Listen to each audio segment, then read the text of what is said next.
Breaking news చూస్తున్నారు. Jubilee hills ఉప ఎన్నికపై ముఖ్యమంత్రి రేవంత్ రెడ్డి సంచలన వ్యాఖ్యలు చేశారు. మంత్రులు ఇన్ఛార్జీలకు రేవంత్ దిశానిర్దేశం చేశారు. జూబ్లీ హిల్స్ లో కాంగ్రెస్ గెలుపు ఖాయమన్నారు ముఖ్యమంత్రి రేవంత్ రెడ్డి. అభ్యర్థి ఎంపికను ఏఐసీసీ చూసుకుంటుందంటూ కూడా చెప్పుకొచ్చారు. ఈ నేపథ్యంలో గెలుపు కోసం ప్రతి ఒక్కరూ కష్టపడాలన్నారు ముఖ్యమంత్రి. ప్రభుత్వ సంక్షేమాన్ని అభివృద్ధిని క్షేత్రస్థాయికి తీసుకువెళ్లాలంటూ కూడా చెప్పుకొచ్చారు. బూత్ లెవెల్లో ప్రచార ప్రణాళికలు సిద్ధం చేసుకోవాలంటూ ఇటు మంత్రులకు దాంతోపాటు ఇటు కార్యకర్తలకు ఆయన డైరెక్షన్స్ ఇచ్చారు. విజువల్స్ మీరు చూస్తున్నారు ఆర్టీవీ స్క్రీన్ మీద. కొద్దిసేపటి క్రితం ఇటు ముఖ్యమంత్రి రేవంత్ రెడ్డి అధ్యక్షతన భేటీ జరిగిన ఆ విజువల్స్ మీరు చూస్తున్నారు. ఇటు కాంగ్రెస్ పార్టీ చాలా సీరియస్ గా తీసుకుంది ఇటు జూబ్లీ హిల్స్ ఉప ఎన్నికను. ఈ నేపథ్యంలో జూబ్లీ హిల్స్ ఉప ఎన్నికపై ఫోకస్ చేస్తుంది కాంగ్రెస్ రాష్ట్ర నాయకత్వం. మంత్రులు ఇన్ఛార్జీలకు రేవంత్ దిశానిర్దేశం చేశారు. జూబ్లీ హిల్స్ లో కాంగ్రెస్ గెలుపు ఖాయమంటూ ఆయన జోస్యం చెప్పారు. ఇక అభ్యర్థి ఎంపికను ఏఐసీసీ చూసుకుంటుందంటూ కూడా చెప్పుకొచ్చారు. గెలుపు కోసం ప్రతి ఒక్కరూ కష్టపడాలంటున్నారు. ప్రభుత్వ సంక్షేమాన్ని అభివృద్ధిని అలాగే ఇంతవరకు కాంగ్రెస్ పార్టీ వచ్చిన తర్వాత నుంచి ఏం చేసింది, గత ప్రభుత్వంలో ఏం జరిగింది, ఎటువంటి డిఫరెన్స్ ఉంది, పాలనలో ఎటువంటి డిఫరెన్స్ ఉంది, ఎటువంటి అభివృద్ధిని చూపించాం, వీటిని ఇటు ప్రతి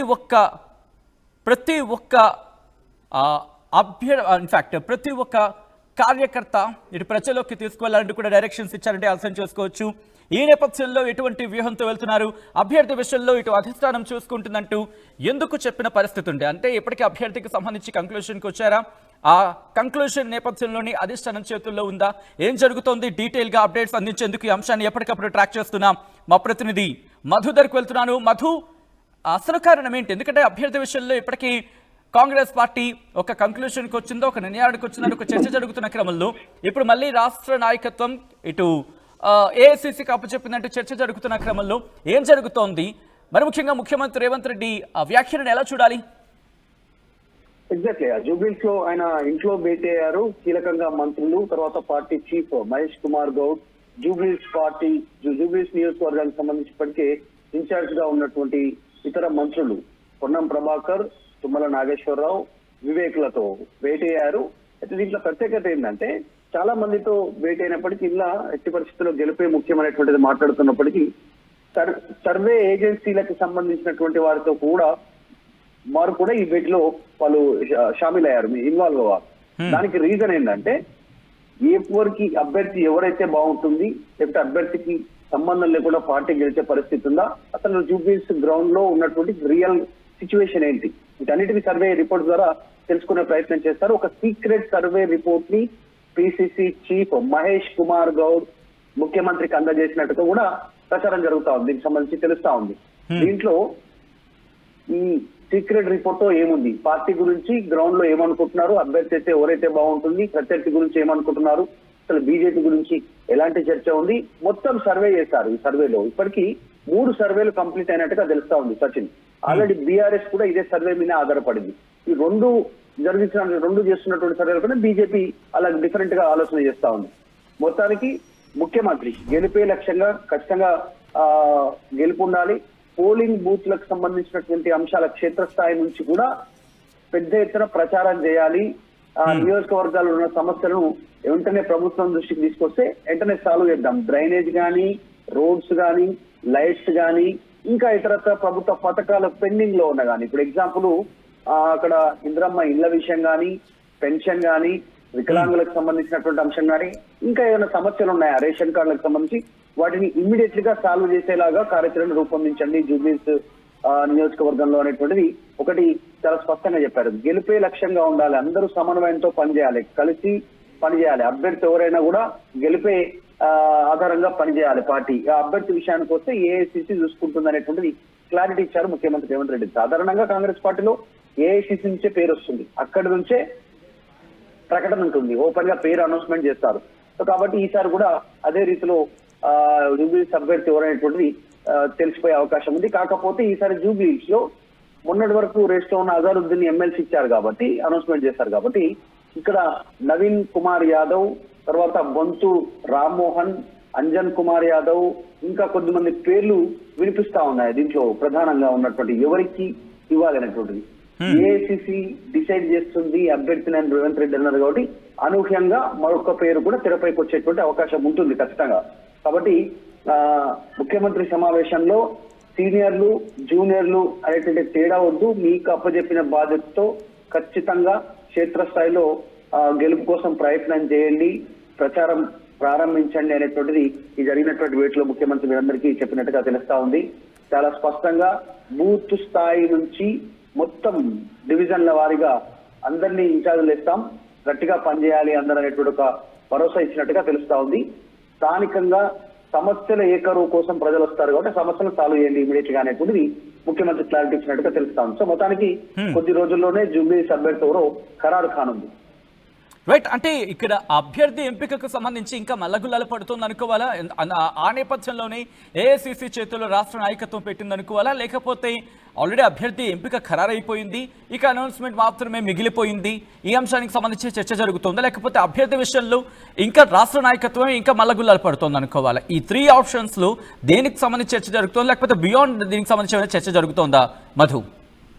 ఎగ్జాక్ట్లీ, నిజంగా అభ్యర్థి విషయంలో పెద్ద ఎత్తున చర్చ కొనసాగుతా ఉంది. సర్వే చేస్తా ఉన్నారు. ఇందాక చెప్పినట్టు ఒక సీక్రెట్ సర్వే రిపోర్టు ముఖ్యమంత్రికి అప్పచెప్పారు పిసిసికు. దాంతో పాటు రెగ్యులర్ గా ప్రభుత్వం కూడా సర్వేలు చేస్తా ఉంది. ఎవరైతే అభ్యర్థి అయితే గెలిచే అవకాశాలు ఎక్కువగా ఉన్నాయి, లేక అభ్యర్థికి సంబంధం లేకుండా అధికార పార్టీకి ఎట్లాంటి ఫెచ్చింగ్ ఉంది ప్లస్ అన్నటువంటిది వివరాలు తెలుసుకుంటున్నారు.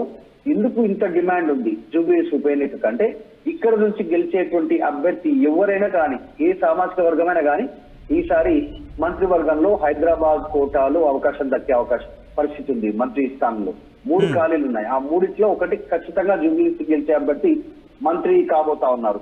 దానికోసమే డిమాండ్ పెరుగుతా ఉంది. అందులో భాగంగానే నవీన్ యాదవ్, తర్వాత బొంతు రామ్మోహన్, తర్వాత అంజన్ కుమార్ యాదవ్, ఇంకా కొద్దిమంది పేర్లు వినిపిస్తా ఉన్నాయి. ఇంకా కొద్దిమంది కూడా ఇంట్రెస్ట్ చూపిస్తా ఉన్నారు. కానీ ఇప్పుడు జరుగుతున్నటువంటి సిచ్యువేషన్ లో మాత్రం ఎవరికి టికెట్ దక్కుతుందో, మరి ఎవరు ఆ మంత్రి కాబోతున్నారు ఎవరు అనేటువంటి చర్చ కాంగ్రెస్ పార్టీలో ఉంది. అందుకే ఆల్ రైట్ మధు, మళ్ళీ మీ దగ్గరికి వచ్చే ప్రయత్నం చేస్తాను, ఎందుకంటే కాస్త వాతావరణం కూడా ప్రతికూలంగా ఉంది కాబట్టి లైన్స్ డిస్కనెక్ట్ అవుతున్నాయి. సో ఈ క్రమంలో చాలా మంది రేసులో ఉన్నారు. మరి ముఖ్యంగా దానం నాగేందర్ నుంచి మొదలు పెడితే ఇటు నవీన్ కుమార్కి సంబంధించి కావచ్చు, లేకపోతే ఇంకొన్ని పేర్లు కూడా ఇటు కాంగ్రెస్ పార్టీలో చర్చకు వస్తున్న పరిస్థితి ఉంది. దట్టు కొంతమంది కార్పొరేటర్లు కూడా ప్రస్తుతం ఈ కాంపిటీషన్ అంటే ఈ రేస్లో తమ పేర్లకు సంబంధించి వస్తే బాగుంటుంది, తాము కూడా రేస్లో ఉంటే బాగుంటుంది, తమ పేర్లను కూడా పరిశీలించాలి అధిష్టానం అని ఒక అంశాన్ని తెర మీద తీసుకొస్తున్నట్టుగా చర్చ జరుగుతున్న క్రమంలో జూబ్లీహిల్స్ ఉప ఎన్నికకు సంబంధించి కాంగ్రెస్ పార్టీ ఫుల్ ఫోకస్ చేసింది. ఈ నేపథ్యంలో ఎప్పటికల్లా క్లారిటీ వచ్చే అవకాశం ఉంది. మరి ముఖ్యంగా ఇప్పుడు జరుగుతున్న భేటీ వెనకాల అసలు కారణం ఏంటి, మరి ముఖ్యంగా ఇంకా ఎటువంటి అంశాలు ఉన్నాయి, ఎటువంటి వ్యూహంతో వెళ్లాలనుకుంటోంది కాంగ్రెస్ పార్టీ? అప్డేట్స్ అందించేందుకు మధు ఫోన్ లైన్లో కంటిన్యూ అవుతున్నారు. మధు, ఇప్పటి వరకు చూసుకున్నప్పుడు అభ్యర్థికి సంబంధించి చాలా పేర్లు తెర మీదకి వచ్చాయి. నేరుగా సర్వే చేస్తున్న పరిస్థితి ఉంది, బట్ ఆశిస్తున్న ఆశావాహుల సంఖ్య కూడా అదే స్థాయిలో ఉంది. సో ఇప్పుడు ఈ మీటింగ్ వెనకాల కారణం ఏంటి, ఎటువంటి అంశాలు? ఎందుకంటే ఇప్పటికే ఇక్కడ మంత్రివర్గానికి లేకపోతే ఇన్ఛార్జ్ మంత్రులకి బాధ్యతను అప్పచెప్పిన తర్వాత మళ్ళీ భేటీ పెట్టడం వెనకాల కారణం ఏంటి? ఎగ్జాక్ట్, అంటే ఆల్రెడీ ఇది చాలా క్లిష్ట పరిస్థితుల్లో జరుగుతున్నటువంటి ఉప ఎన్నిక. కాంగ్రెస్ పార్టీకి, అధికార పార్టీకి 2 సంవత్సరాలు అవుతుంది దాదాపు అధికారంలోకి వచ్చి, కాబట్టి క్షేత్రస్థాయిలో పెద్ద ఎత్తున వ్యతిరేకత ఉంది అనేటువంటి అభిప్రాయం వ్యక్తమవుతుంది. ప్రతిపక్షాలు అవే చేస్తా ఉన్నాయి, కాంగ్రెస్ ఏం చేయలేదు, ఇచ్చిన హామీలు అమలు చేయలేదు అనేది. ఆ నేపథ్యంలో వస్తున్నటువంటి ఉప ఎన్నిక కాబట్టి అత్యంత ప్రాధాన్యత ఉంది ఈ ఉప ఎన్నికకు. ఇక్కడ గెలిస్తే ప్రభుత్వం మీద వ్యతిరేకత లేదు అని అధికార పార్టీ చెప్పుకునేటువంటి అవకాశం ఉంటుంది. ఒకవేళ ప్రతిపక్షాలు గెలిస్తే ప్రభుత్వం మీద వ్యతిరేకత ఉందని చెప్పుకునేటువంటి అవకాశం, ఆల్టర్నేట్ మేమే అని చెప్పుకునేటువంటి అవకాశం అటు బీఆర్ఎస్ కి బీజేపీకి 2 పార్టీలకు ఉంది. సో అందులో భాగంగానే అత్యంత ప్రతిష్టాత్మకంగా మారింది. విధిగా కాంగ్రెస్ పార్టీలోకి వస్తేనేమో ఇక్కడ ఎలాగైనా టికెట్ సంపాదించాలి, బీఫామ్ దొరకబడుతుంటే ఖచ్చితంగా మంత్రి అయిపోవచ్చు అనేటువంటి ఆలోచనతో అభ్యర్థులు ఉన్నారు. అందులో భాగంగా పోటీ తీవ్రంగా ఉంది. ఇటు ఏఐసిసి నాయకులను ప్రసన్నం చేసుకోవడంలో, ఇటు టీపీసీసీ నాయకులను ప్రసన్నం చేసుకోవడం, ముఖ్యమంత్రిని ప్రసన్నం చేసుకోవడంలో కాంగ్రెస్ పార్టీ నాయకులు మునిగిపోయారు. టికెట్ నాకే ఇవ్వాలని కొంతమంది డిమాండ్ చేస్తా ఉంటే, కొద్దిమంది పైరవీలు చేస్తా ఉన్నారు, కొద్దిమంది ఏమో గ్రౌండ్ లోకి వెళ్ళిపోవాలని ఆలోచన చేస్తా ఉన్నారు, కొద్దిమంది బెదిరింపు కూడా చేస్తా ఉన్నారు, పీసీసీకి నాకే ఇవ్వాలి ఖచ్చితంగా టికెట్ అనేటువంటిది. సో మొత్తానికి క్లిష్ట పరిస్థితి ఉంది. ఏఐసిసి డిసైడ్ చేసేటువంటి అవకాశం ఉంది. ఇక్కడ నుంచి పేర్ల ప్రతిపాదన ఖచ్చితంగా ఉంటుంది. 1, 2, 3 3 పేర్లు ప్రతిపాదన ఇస్తారు. ప్రతిసారి కూడా ఒక్కొక్క నియోజకవర్గానికి అత్యంత మొదటి ప్రాధాన్యత, 2వ ప్రాధాన్యత, 3వ ప్రాధాన్యత కింద సామాజిక వర్గాల వారిగా పేర్ల ప్రాధాన్యత ఏఐసిసికి టీపీసీసీ పంపుతుంది.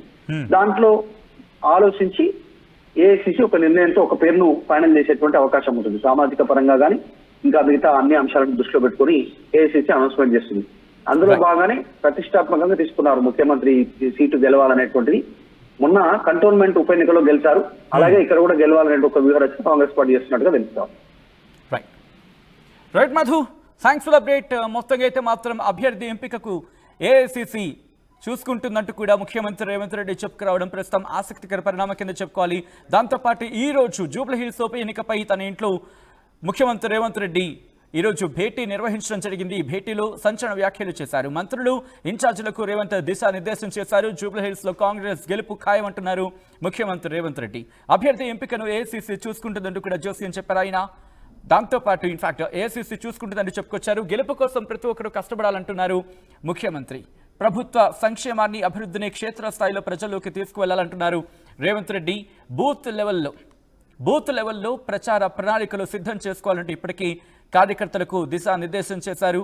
ఇటు జూబ్లీహిల్స్ ఉప ఎన్నికలు తమదే గెలుపంటున్నారు ముఖ్యమంత్రి రేవంత్ రెడ్డి. ఈ నేపథ్యంలో గెలుపుకి తగినట్టుగా ప్రణాళికలు సిద్ధం చేసుకుని వెళ్తే కనుక ఇంకా ఈజీ అవుతుందని కూడా చెప్పుకొచ్చారు. ఇక అభ్యర్థి ఎంపికకు సంబంధించి అది అధిష్టానం చూసుకుంటుంది, ఆ నిర్ణయం ఏఐసిసి పరిధిలో ఉంది అంటూ కూడా చెప్పుకురావడం ప్రస్తుతం అంశానికి సంబంధించి తీవ్రమైన చర్చకు దారితీస్తుంది. సో మీరేమనుకుంటున్నారు?